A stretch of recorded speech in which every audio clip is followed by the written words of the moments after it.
ሰላም እንዴት አደራችሁ? ሰላም ነው ወይ? ሁላችሁም ሰላም ናችሁ ወይ?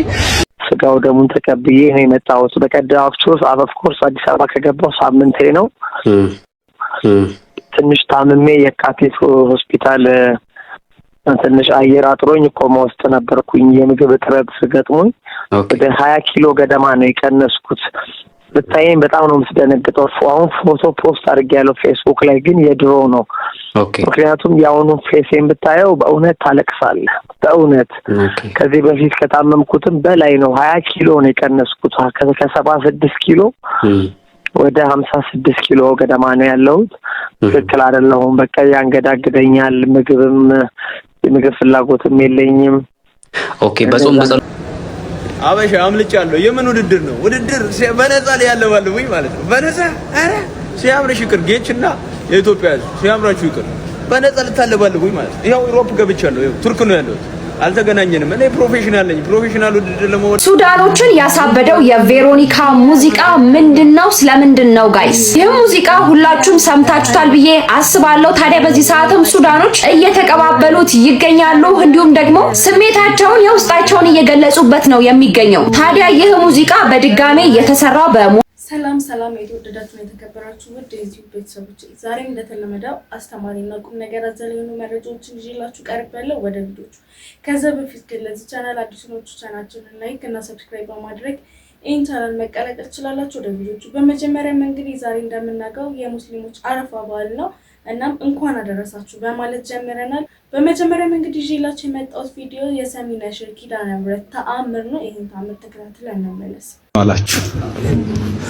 እሺ ለኔ ለወልደ ስላሴና ለፍቅርተ ስላሴ ኪዳነ ምህረት ያረገችልን ተአምር ይሄ ነው። ባለቤቴ ሁለተኛ ልጇን ጸንሳ ነበርና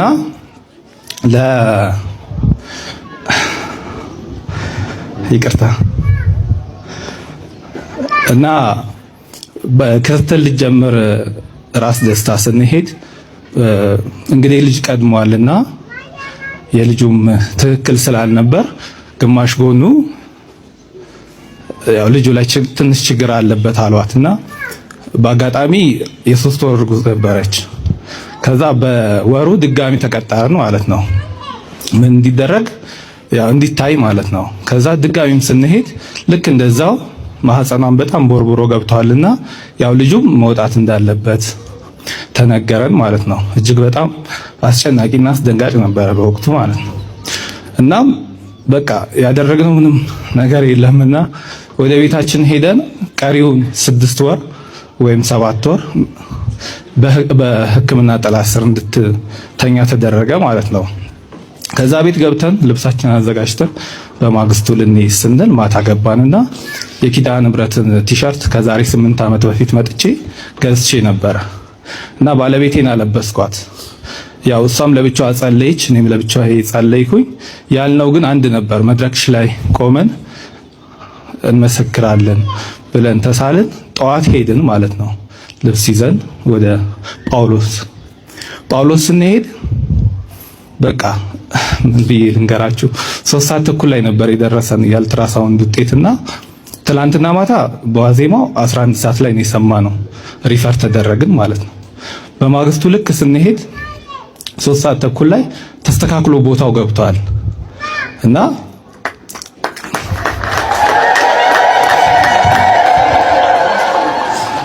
ተስተካክሎ ቦታው ገብቷል። ያው ቲሸርቱ ነው የለበሰችው የነበረው። ጸሎት አደረግን። ከዛም ድጋሜ ስፔሻል ዶክተሩ ድጋሜ አያት። ሲያያት አሁንም አላመነም እና በቃ ወደ ቤታችሁ መሄድ ትችላላችሁ ብሎን 9 ወር ሙሉ በሰላም በጤና ቆየን። ከዛም በኋላም ልክ ምጡ መጣ። ያው ምጥ ምልክት ነበረ 3 ቀን ከሄድን ልክ ስንሄድ በቃ እኛ ወሰንን በኦፕራሲዮን ትሰራ የሚል ማለት ነው። ከዛም ስትሰራ 3 ሰዎች ከፊት ይቀድሟት ነበርና ዶክተሮቹ መጥተው እሷ ነው የምንሰራት ብለው የሚካኤል ቀን ማለት ነው የካቲት ኪዳነ ምህረት ልትነግስ የሚካኤል ዕለት በ12 ኦፕራሲዮን ስትሰራ የእንግዲህ ልጁ ከፊት ነበረ።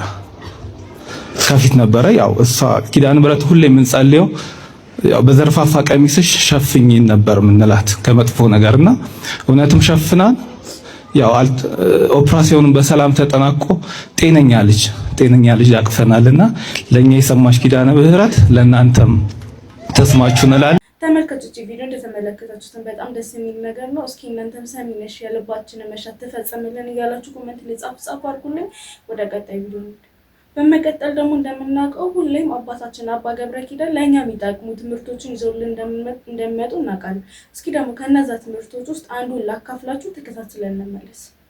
ራስህ የምትጎርሰው የለህም። ማንቸስተር አርሴናል ትላለህ። የራስህ የምትጎርሰው የለህም። ቁራሽ ዳቦ አጥተህ ዲኤስቲቪ ተበድረህ ገብተህ እንዴ! ከዚህ በላይ ከሰረት አለ? ኢትዮጵያ የማይከሰረችው መንግስት በዚህ መክሰሩን አያውቅም እንዴ? ሰው ከስሯል እኮ። ይሄንን ለምን የማይዘጋው? ቦኑት ማለት ይሄ ለምን አይዘጋም? ምን ያገባል? የኳስ ተጫዋች የጫማ ቁጥር እኮ ሸምድዳችሁ የምትውሉ ሰዎች እኮ ናችሁ ቦኑት ማለት ነው። እናንተ አናውቃችሁም? አሁን እዚህ ጻድቅ ተሸታላችሁ ቦኑት ማለት ነው። ይሄንን ነው መክሰር ማለት እንዳናስብ። ቪዲዮ እንደተመለከታችሁ በጣም ቁም ነገር የሚያስጨብጥ ትምህርት ነው። እስኪ እናንተስ ምን ትላላችሁ? የሰማችሁን ነገር እንደተለመደው ኮሜንት ላይ አስቀምጡልኝ። ወደ ቀጣይ ቪዲዮ እንሂድ። በመቀጠል ደግሞ ይዤላችሁ የመጣው ቪዲዮ አርቲስት ዳንኤል ወይም ደግሞ አሁን ለኢቢኤስ ላይ የሚሰራው ጋዜጠኛው የሰርግ ቀን ታቦት ቢያጋጥመኝ ደስ ይለኛል ብሎ እያሰበ ያለ እንግዲህ ያሰበውን ነገር ፈጣሪ ፈጽሞለት በመንገዱ ታቦት አጋጥሞኛል ብሎ የህይወት ታሪኩን እያስረዳን ነበር። ተከታትለን እንመለስ። ልክ ሳልፍ ግን ታቦት ቢያጋጥመኝ በእውነት ብዬ ታቦት ጋር ፊት ለፊት ተገጣጠምን። በዚህ መልኩ አሳለፍ እና እግዚአብሔር ያንን ሰጥቶኛል፣ አድርጎልኛል። ተመልካቾች ደስ የሚል ነገር የተመለከትነው። እስኪ እናንተስ ምን ትላላችሁ? የልባችሁን ነገር ኮሜንት ላይ አስቀምጡልኝ። ወደ ቀጣይ ቪዲዮ እንሂድ። በመቀጠል ደግሞ ይዤላችሁ የመጣው ቪዲዮ ስለ ዘብሩ ዳኛ አንድ አባት እያስረዱን ነበር። ይሄን ቪዲዮ ተከታትለን እንመለስ። የዘብሩ ዳኛ ብለው በሚጠሩት ሰዓት ቅዱስ ገብርኤል መጥቶ ከእሳት ውስጥ ያወጣል። የተጣላ ህዝብ እዛ ታርቆ የተበደለ ተክሶ የበደለ ደግሞ ክሶ የሚመጣበት ገዳም ነው። እዛ ታርቆ የተጣላ ሁሉ ታርቆ የሚመጣ ህዝበ ክርስቲያን ነው ያለው። ይሄ ነው ያለው። ተመልካቾች ቪዲዮ እንደተመለከታችሁ ነው። ያው የዘብሩ ዳኛ ቅዱስ ገብርኤል እንደሆነ ሁላችንም እናውቃለን። በጣም ደስ የሚል ነገር ነው እየነገሩን የነበረው። እስኪ እናንተስ ምን ተሰማችሁ? የሰማችሁን ነገር ኮሜንት ላይ አስቀምጡልኝ። ወደ ቀጣይ ቪዲዮ ነው። በመቀጠል ደግሞ ተመልካቾች ጋዜጠኛ ሶፎንያስ የሆነ ሰዓት ላይ ጥፋት አጥፍቶ ከሚዲያም ከምንም ጠፍቶ ነበር፣ ጸበል ገብቶ። አሁን ደግሞ ከጸበል ወጥቼ ድኛለሁና ይቅርታ ልጠይቃችሁ ወደ ሚዲያ ተመልሼ መጥቻለሁ እያለ አንዳንድ ነገሮችን የተናገረ ነበር። ይህን ቪዲዮ ተከታትለን እንመለስ። ጋዜጠኛ ሶፎንያስ የኢትዮጵያን ሕዝብ በይፋ ይቅርታ ጠየቀም። ለረጅም ጊዜ ከሚዲያ ዓለም ርቆ የቆየው ጋዜጠኛ ሶፎንያስ ወደ ቤቱ መመለሱን አስመልክቶ በፌስቡክ ገጹ ላይ ባስተላለፈው መልእክት መላው የኢትዮጵያ ሕዝብና አድናቂዎቹን ይቅርታ ጠይቋል። ተመስገን ለቤቴ በቅቻለሁ፣ መድኃኔዓለም ስለማረኝ፣ ለታላቁ ክብር ስላበቃኝ ደስ ብሎኛል ያለው ሶፎንያስ መጽሐፉ የበደላችሁን ይቅር በሉ እንደሚል የኢትዮጵያ ሕዝብ ይቅር እንዲለውና በጸሎታችሁ እንድታስቡት በእግዚአብሔር ስም ጠይቋል። በስተመጨረሻም ጋዜጠኛው እንደ እግዚአብሔር ፈቃድ በሰፊው መድረክ ኑዛዜን ትሰማላችሁ፣ በጣም ብዙ የምናገረው ነገር አለኝ በማለት ዛሬ ማክሰኞ ስጋው ደሙን ተቀብዬ ነው የመጣሁት። በቀደም ኦፍኮርስ አዲስ አበባ ከገባሁ ሳምንቴ ነው። ትንሽ ታምሜ የካቲት ሆስፒታል ትንሽ አየር አጥሮኝ ኮማ ውስጥ ነበርኩኝ። የምግብ እጥረት ገጥሞኝ ወደ 20 ኪሎ ገደማ ነው የቀነስኩት። ብታየኝ በጣም ነው የምትደነግጠው። አሁን ፎቶ ፖስት አድርጌያለሁ ፌስቡክ ላይ፣ ግን የድሮ ነው። ምክንያቱም የአሁኑ ፌሴን ብታየው በእውነት ታለቅሳለህ። በእውነት ከዚህ በፊት ከታመምኩትም በላይ ነው። 20 ኪሎ ነው የቀነስኩት። ከ76 ኪሎ ወደ 56 ኪሎ ገደማ ነው ያለሁት። ትክክል አይደለሁም። በቃ ያንገዳግደኛል። የምግብ ፍላጎትም የለኝም። ኦኬ። በጾም በጸሎት ነበር ከዛ ቦታ ላይ በጾም በጸሎት በሱባኤ ነው የቆየሁት። መንፈስም ነበረ፣ መንፈሱም ተናገረ። ኦኬ። ምን ማለት ነግረው ካል ሰው መንፈሱ አልነገሩኝም። አይ ብቻ መንፈስ ነበረ፣ እያስጮኸ ነበረ። ፈልገው እንዳልሆነ እዚህ ነገር ውስጥ እንደገባ ሰው እንደተበጠበብኝ ምናምን አይነት ነገር ነው የተወራውና አሁን ስለዚህ ሲጀምር ለጸበልተኛ እኮ አይነገርም እንዲያልክ እኮ አይባልም። አይ ልክ ነህ። ምናልባት ሰዎች አጠገብህ ከነበሩና የተናገረውን ነገር ምናልባት ላንተ ከነገሩ እውነት ይሁን አንደኛ እንግዲህ የሰማችሁት ቮይስ ገና መጀመሪያ ሳልዘጋጅ ስልኬ ብቻ ሪከርድ በሚያደርግበት ሰዓት ላይ ያስደመጥኳችሁ ነው። በመሃል ባላንስ ዘጋበትና ተቋረጠ ማለት ነው ንግግራችን። ከዛ በኋላ ያለ ግን ያወራናቸው ሙሉ በሙሉ ሪከርድ ተደርጓል ማለት ነው። ከዛ ውስጥ ግን እየመረጥኩ ነው ማሰማችሁ። በጣም ብዙ ማሰማችሁ ቮይሶች አሉ። እነዛን ቮይሶች በራሱ አንደበት ይቅርታ መጠየቅ የሚፈልጋቸው ሰዎች አሉ። በግልጽ አማርኛ የሚዲያ ሰዎች፣ ቤተሰቦች፣ በተለይ ቤተሰቦቹና በዙሪያው የሚገኙ የኔ የሚላቸው ሰዎች ከዛ ባለፈ ደግሞ መላውን የኢትዮጵያ ሕዝብን ይቅርታ መጠየቅ ፈልጋለሁ ብሎ በራሱ አንደበት ነግሮኛል። ተመልካቾች ቪዲዮ እንደተመለከታችሁት ነው። እስኪ እናንተስ ምን ትላላችሁ? ከልቡ ከሆነ ፈጣሪ ያሰበውን ያሳካለትና ልቦና ሰጥቶት እንደዚህም ስላየነው በጣም ደስ ብሎናል። እናንተም የተሰማችሁ ነገር ኮሜንት ላይ አስቀምጡልኝ። ወደ ቀጣይ ቪዲዮ በመቀጠል ደግሞ ከሰሞኑ እንደምናውቀው ጋዜጠኛ ዮናስ ከበደ ከኢቢኤስ ለቋል የተባለ አንዳንድ ነገሮችን እንደሰማን ሁላችንም እናውቃለን። በእርግጥ ለቋል፣ ግን ደግሞ እሱን ተክታ አንዲት እህታችን እጩ ሆና ተናገረች ነበረ። ይህ ቪዲዮ ተከታትለን እንመለስ። ገብተናል ተረክበን መድረኩን ላንዳፍታ እስኪ ሞቅ እናርገው በሳቅ በጫወታ።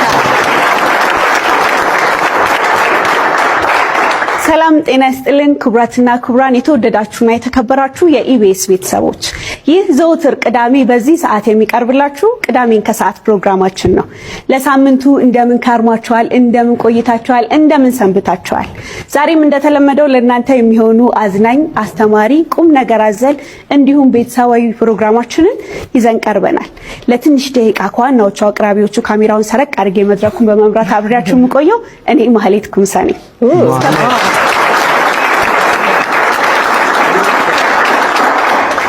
እስከ ፕሮግራሙ ፍጻሜ ድረስ አብራችሁን እንድትሆኑ ስል የቲቪያችሁን ሪሞት የምታነሱት ድምጽ ለመጨመር ብቻ መሆኑን ላስጠነቅቅ እወዳለሁ።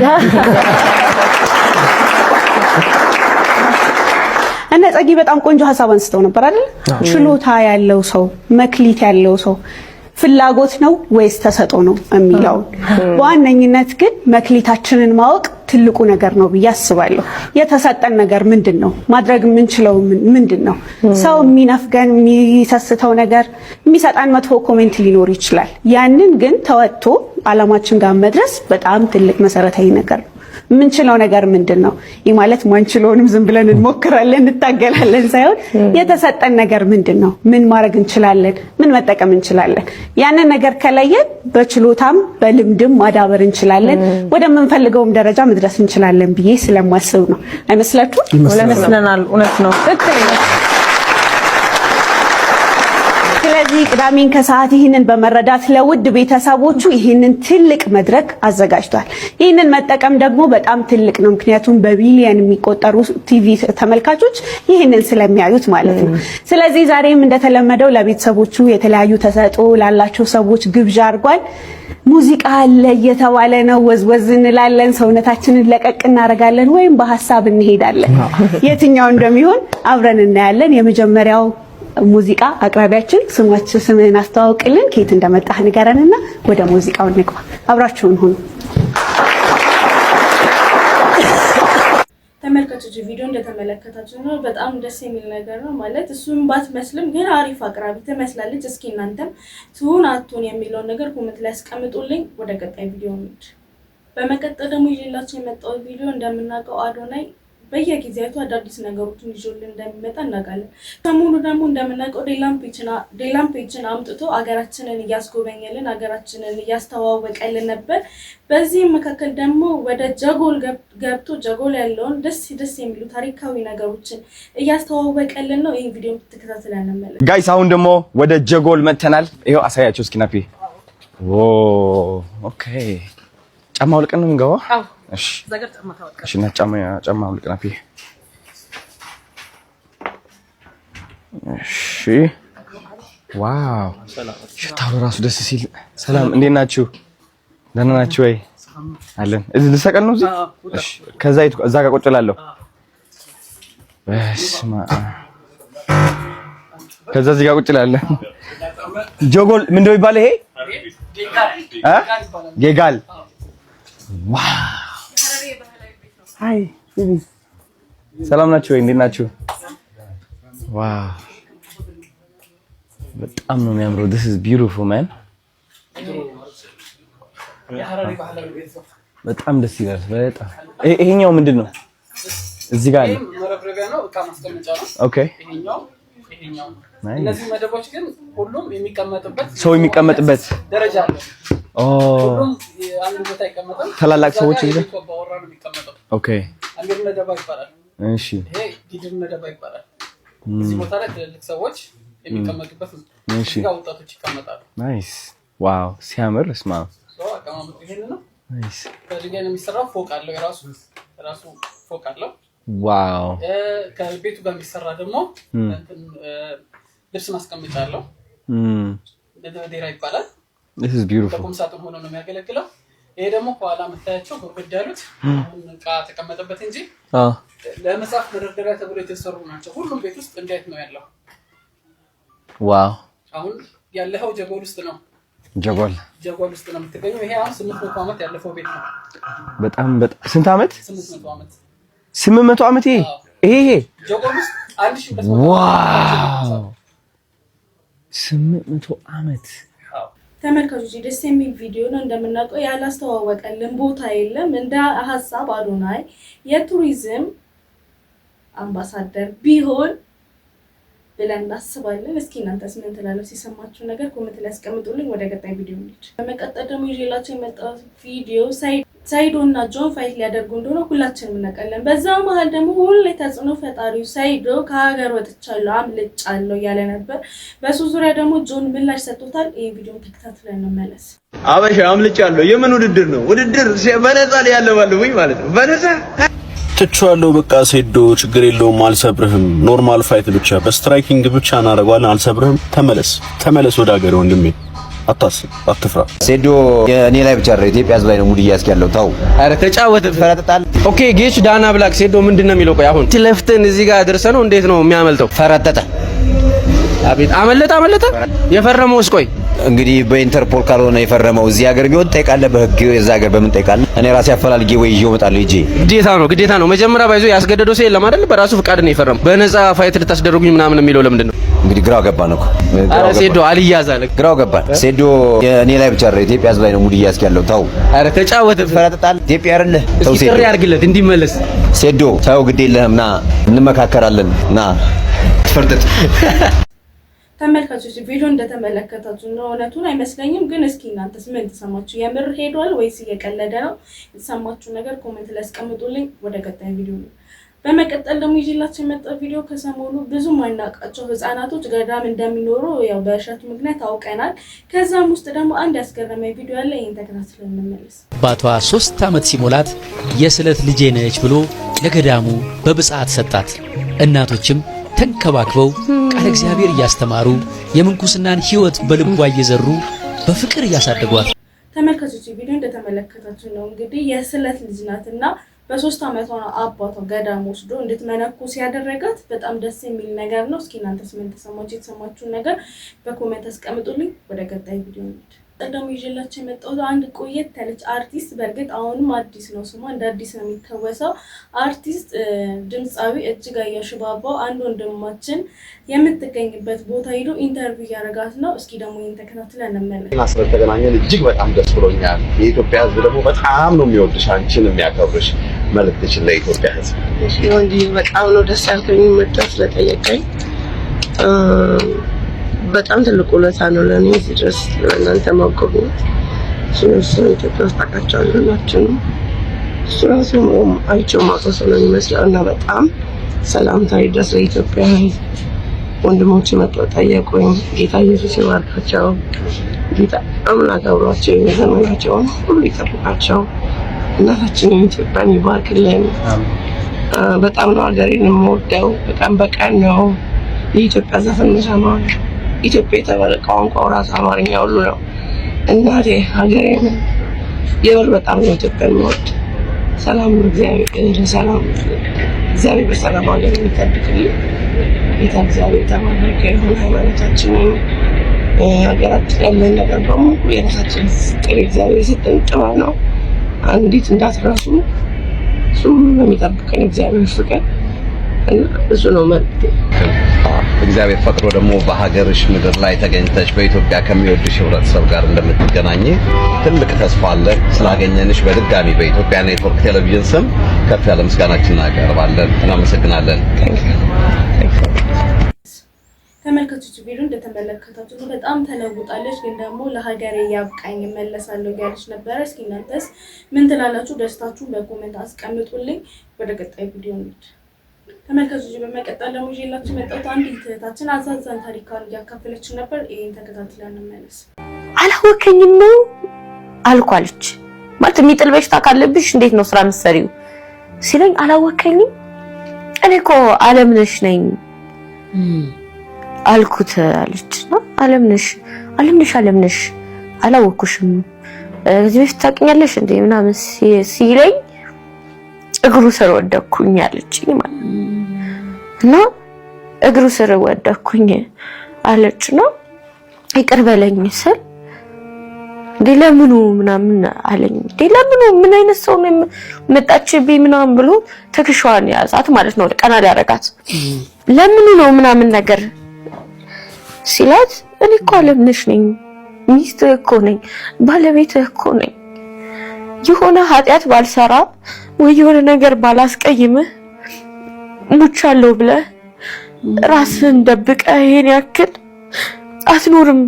ከሞት በላይ የሆነ ኃጢአት ሰርቼብህ ነው መሰለኝ ይቅር በለኝ ምናምን ብላ እግሩ ስር ወደቀች ማለት ነው።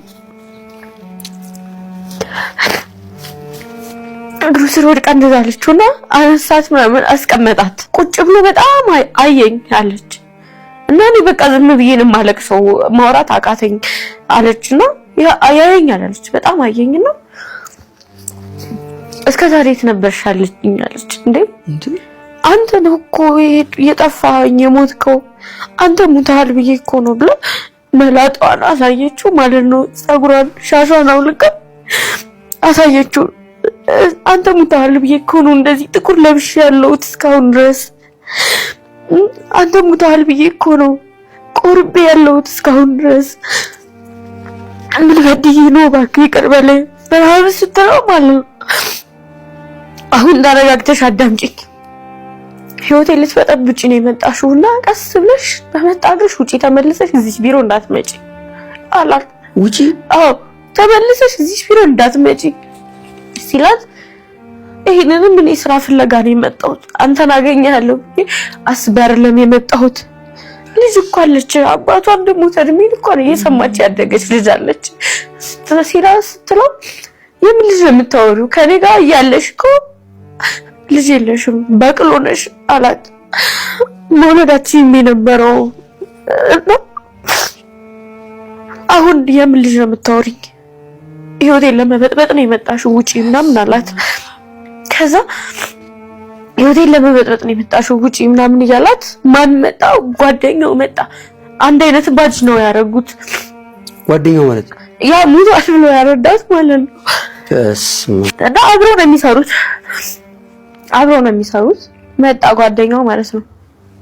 ጓደኛው መጣ እንዴ አንተ ምናምን ከዛ ሲያየኝ ጓደኛው ዞር ብሎ በቃ ማልቀስ ጀመራለች። ጓደኛው ማለት ነው በቃ ማልቀስ ጀመረ። አፉን ይዞ በቃ ማልቀስ ጀመረ። አስወጣልኝ ምናምን አለው ጓደኛውን ማለት ነው። አስወጣልኝ የባለቤቴ መምጫ ሰዓት ነው። አስወጣት በባለቤቴ መምጫ ሰዓት ነው። አስወጣልኝ ጭራሽ አግብተሃል? እኔ እንደዚህ ብዬ እየኖርኩኝ ምን አድርጌ ነው ንገረኝ።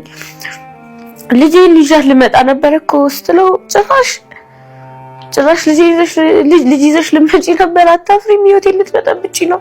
አሁን ዘበኛ ጠርቼ ሳላስወጣሽ ቀጥ ብለሽ ውጪ ምናምን አላት። ከዛ መሬት ላይ ወድቃ ማልቀስ ጀመረች ማለት ነው። እየጮኸች ምናምን ማልቀስ ስትጀምር ሽጉጥ አወጣባት። ከመሳቢያ ውስጥ ሽጉጥ አውጥቶ ጓደኛው እያለቀሰ ነበር ያዘውና ለዘበኛ ደውሉ ተብሎ ዘበኛ እሱን ይዞ እኔ ያስወጣታለሁ ብሎ እስከ ዘበኞቹ ጓደኛው ይዟት ወጣ እና ወራት ደረጃው ጋር ምናምን ስትወድቅ ሲገፈትራት ተጋጋጠች። ተመልካቾች ቪዲዮ እንደተመለከታችሁት ነው። በጣም የሚያሳዝን ታሪክ ነው። እስኪ እናንተስ ምን ትላላችሁ? የተሰማችሁ ነገር በድጋሚ ኮሜንት ላይ አስቀምጡልኝ። ወደ ቀጣይ ቪዲዮ እንሂድ። መቀጠል ደግሞ ይዤላችሁ የመጣሁት አንድ ወጣት በአሳዛኝ ሁኔታ ህይወቱ አልፎ ነበር። በስተመጨረሻም ደግሞ ገዳዮቹ ተይዟል እየተባለ ነው። ይሄ ቪዲዮ ተከታትለን እንመለስ። አስታወሳችሁት? ወጣት በአዲስ አበባ በአሰቃቂ ሁኔታ ተገሎ የነበረው ወጣት ጉዳይ በዛሀበሻ መረጃውን አቅርበን ከፍተኛ መነጋገሪያ ሆኖ ነበረ። ገዳይ ማን ሆኖ ተገኘ መሰላችሁ? ዝርዝሩን በአጭሩ ላቀርብላችሁ። ሞት የሰው ልጅ ጣፈንታ ቢሆንም አሟሟት ግን እንደ ሰው ይለያያል። የ30 ዓመቱ ወጣት ኪሩቤል ከበደ አሟሟት ግን የጭካኔን ጥግ የሚያሳይ አዲስ አበባን በእንባ ያጠበና ሰሜን ሁሉ በሐዘን የሰበረ አሳዛኝ ክስተት ሆኗል። አሁን ግን ቤተሰብ በእንባና በጭንቀት ጠብቀው የነበረው ፍትህ ብርሃን ማየት የጀመረ ይመስላል። የዚህን ወጣት ህይወት በአሰቃቂ ሁኔታ የቀጠፉ ተጠርጣሪዎች በቁጥጥር ስር መዋላቸውን የአዲስ አበባ ፖሊስ ይፋ አድርጓል። በፈረንሳይ ለጋሲዮን አካባቢ ተወልዶ ያደገውና ኑሮውን በጎፋ ገብርኤል አካባቢ አድርጎ የነበረው ይህ ታታሪ ወጣት የተለያዩ የንግድ ስራዎችን በመስራት ለቤተሰቦቹ ትልቅ ተስፋ የነበረው ሰው ነው። ሆኖም ግን ሚያዝያ 16 ቀን 2018 ዓ.ም ይህ ተስፋ በጨካኞች እጅ ተቀጨ። የአዲስ አበባ ፖሊስ ዛሬ ባወጣው መረጃ መሰረት ዮናታን ከደር፣ ደረሰ ኃይሉና አብደላ በድር የተባሉ 3 ተጠርጣሪዎች ሟች ኪሩቤል ከበደን ስራ አለ በሚል ማታለያ በስልክ ጠርተውታል። ኪሩቤል በተባለው ቦታ ማለትም ንፋስ ስልክ ላፍቶ ክፍለ ከተማ ወደ 14 ልዩ ቦታው አዲስ አበባ ፉሪ ኮንዶሚኒየም አካባቢ ሲገኝ ወንጀለኞቹ ያዘጋጁለት ስራ ሳይሆን ሞት ነበረ። ተጠርጣሪዎቹ ምንም አይነት ርህራሄ በሌለበት ሁኔታ የኪሩቤልን አንገት በማነቅ ህይወቱ እንዲያልፍ አድርጓል። ቀደም ሲል ዘሀበሻ ከሟች ቤተሰቦች ባገኘችው መረጃ ወንጀለኞቹ ማንነቱ እንዳይታወቅ ፊቱን በጭካኔ መተልተላቸውን፣ አፉን በፕላስተር ማሸጋቸውና ለማሳሳት የጓደኛውን መታወቂያ አስከሬኑ ላይ ጥለው መሄዳቸው መዘገባችን ይታወቃል።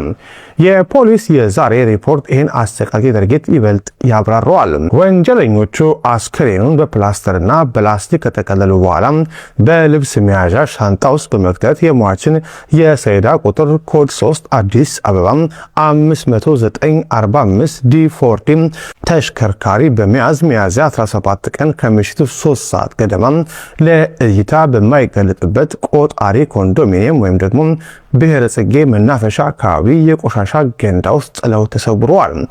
የሳሪሱ እንቆቅልሽና የተጠርጣሪዎቹ መያዝም የኪሩቤል መኪና ጉዳይ ለቤተሰብም ሆነ ለህብረተሰቡ ትልቅ እንቆቅልሽ ሆኖ ነበረ። በወቅቱም በዛሀበሻ ዜና እንደዘገብነው ወጣቱ ተገሎ ሳለ መኪናው ግን ሳሪስ አካባቢ ምንም አይነት ጉዳት ሳይደርስበት በሰላም ቆሞ ተገኝቶ ነበር። አሁን ፖሊስ ይህን እንቆቅልሽ ፈቷል። ተጠርጣሪዎቹ ከሟች ላይ የወሰዱትን ሳምሰንግ አልትራ 21 ሞባይል ስልክና ተሽከርካሪውን ይዘው ወደ ሳሪስ በመጓዝ ላይ ሳሉ ብሔረ ጽጌ ተብሎ በሚጠራው አካባቢ የመኪናው ሞተር ጠፋባቸዋል። መኪናው በማስቸገሩ ምክንያት በአካባቢ በሚገኝ የመኪና ማሳደሪያ ቦታ በማቆም የተሽከርካሪውን ዘረፋ ትተው የሟችን ስልክ በመሸጥ ራሳቸውን ደብቀው ነበር። የአዲስ አበባ ፖሊስ ዋና ጠቅላይ መምሪያ የወንጀል ምርመራና ክትትል ቡድን ይህ አሰቃቂ ወንጀል ከተሰማበት ጊዜ ጀምሮ ቀን ከሌሊት ማለትም 24/7 ያላሳለፈ ክትትል ሲያደርግ መቆየቱን ገልጿል። ቡድኑ ከሟች ጋር ተያያዥነት ሊኖራቸው ይችላል ባላቸው መረጃዎች ላይ ሰፊ ጥናት በማድረግ አድካሚ በሆነ ክትትል እነዚህን 3 ተጠርጣሪ ገዳዮች በመለየትና በቁጥጥር ስር በመዋል የፍትህ መንገዱን ጀምሯል። በዚህ ውስብስብ የክትትል ስራ ውስጥ የብሔራዊ መረጃና ደህንነት አገልግሎት፣ የኦሮሚያ ፖሊስ፣ የደቡብ ኢትዮጵያ ፖሊስና በተለይም ህብረተሰቡ ላደረገው ከፍተኛ ድጋፍ የአዲስ አበባ ፖሊስ ምስጋናውን አቅርቧል። የ30 ዓመቱ ኪሩቤል ከበደ የቀብር ስነስርዓቱ በፈረንሳይ ጊዮርጊስ ቤተክርስቲያን የተፈጸመ ሲሆን ቤተሰቦቹ አሁንም በከባድ ሐዘን ውስጥ ሆነው የፍርድ ቤቱን እውነተኛ የፍትህ ውሳኔ በጉጉት የጠበቁ ይገኛሉ። ወገኖች እንደምትመለከቱት ጸጉር ተተክሏል፣ ፏ ብሏል። አሁን አላማይ ድሬድ ብዙዎቻችሁ ታቀብላላችሁ። ምን ማለት አይደለም ድሬድ በነገራችን ላይ በሁለት ቀን በአንድ ቀን የሚበቅል ጉዳይ እንዴ